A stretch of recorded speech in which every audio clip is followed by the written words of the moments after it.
Hello guys, আজকে আমরা এসেছি সদগুলু Ravidas world peace temple Pathankot 25 ডিসেম্বরে। আমরা এখানে ঘুরতে এসেছি। এখানে ঘুরছি আমরা, দেখুন কত ভিড় এখানে। আমরা এই ভিড়ে ওখান দিয়ে যাচ্ছি একটা গুরুদুয়ারাতে। তা আমরা গুরুদুয়ারাতে আছি।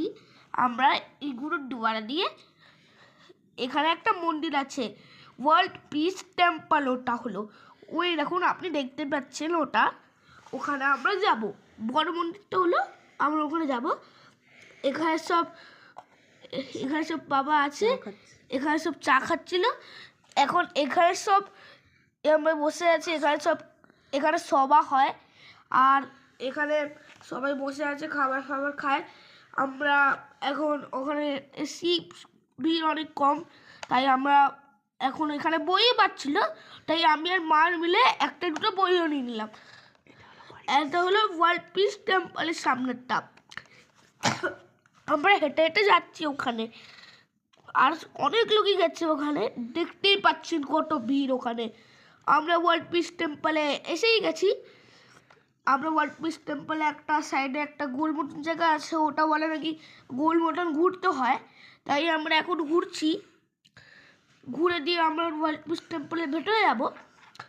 এখন সব ফটো তুলছিলাম, সব তোলা হয়ে গেল, তারপরে আমরা সব ভেতরে যাব। এই দেখুন, আমার মা লাইনে দাঁড়িয়ে আছে, আমরা ওদিকে। এটা মেয়েদের লাইন, ওটা ছেলেদের লাইন। এইদিকে মা সব ভিডিও করছে, আর মা এখানে সব কয়েন ফেলেছে। ওখানে সব জল থাকে, তো কয়েন ফেলে নিজের ইচ্ছা পূরণ করে। এই যে মেয়েদের লাইন, আমরা সব ভেতরে যাচ্ছি। মার মেয়েদের লাইন দিয়ে ভেতরে যাচ্ছে, আর অন্যদিকে আছে ছেলেদের লাইন। এই দেখুন, এই জলটায় সব কয়েন ফেলে নিজের উইশ পুরো করে।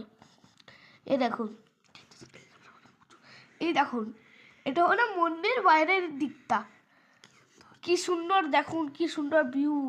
এখানে হোয়াইট কালারের মতন কি সুন্দর একটা মেজে, আর ওখানে এরা সব ঝাঁটা দেয় মন্দিরে। যদি মন্দিরটা পরিষ্কার থাকে, অনেক লোকই আছে সব কলার ছিলকা পিলকা ফেলে দেয় জলে ফলে। এখানে সব নুনটা ফেলে দেয়, মানে না, তাই এরা পরিষ্কার করে ওইগুলোকে। আর এখানে আমরা এসেছিলাম মন্দিরে, সব ঘুরছি, দারুণ এনজয় করেছি। Tata, bye bye, see you, good by.